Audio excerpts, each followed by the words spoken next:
ये शरारती बच्चा सिर्फ अपनी बांह की ताकत का प्रयोग करना चाहता था, लेकिन उसने यह उम्मीद नहीं की थी कि वह एक लंबे समय से छिपे हुए राक्षस को डरा देगा।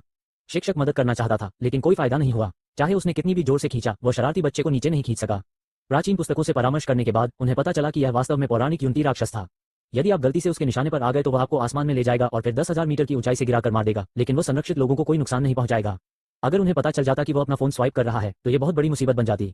उन्हें समझ में नहीं आ रहा था कि क्या करें, इसलिए उन्होंने सीढ़ी वाले राक्षस को एक एक करके पकड़ा और उसके वजन का इस्तेमाल करके उसे रोकने की कोशिश की। हालांकि उन्होंने सीढ़ी वाले राक्षस की क्षमता को कम करके आंका। न केवल वे उसे रोकने में विफल रहे, बल्कि वह और भी अधिक उत्साहित हो गया और अपनी गति तेज कर दी, सीधे हवा में चलने लगा। पीछे रह रहे मोटे आदमी को अचानक याद आया कि वह अपने हाथ में रखी किताब की मदद से उसे सीधे पीछे ले जा सकता है। वो तुरंत उछल पड़ा और कोशिश की, लेकिन सीढ़ी वाला राक्षस पहले ही हवा में उड़ चुका था और उस पर कोई जादू नहीं कर सकता था। इस तरह जियाओपांग असहाय होकर देखता रहा कि सीढ़ी वाला राक्षस उन्हें हवा में कैसे ले गया, और जब तक सीढ़ी वाला राक्षस एक निश्चित ऊंचाई तक उड़ता, वह उस पर बैठे लोगों को छोड़ देता और उन्हें भारी रूप से नीचे फेंक देता। सौभाग्य से ये सीढ़ी राक्षस बहुत सिद्धांतवादी है, वो कभी भी संरक्षित लोगों को नुकसान नहीं पहुंचाएगा। महत्वपूर्ण क्षण पर जियाओपांग ने पुस्तक से एक तौलिया राक्षस को बुलाया और सवार होकर आया। फिर उसने तुरंत सीढ़ी राक्षस पर एक जादू डाला और उसे सफलतापूर्वक पुस्तक में डाल दिया। अचानक सभी लोग नीचे गिर गए और जियाओपांग ने तुरंत तौलिया राक्षस को उनकी ओर खदेड़ दिया।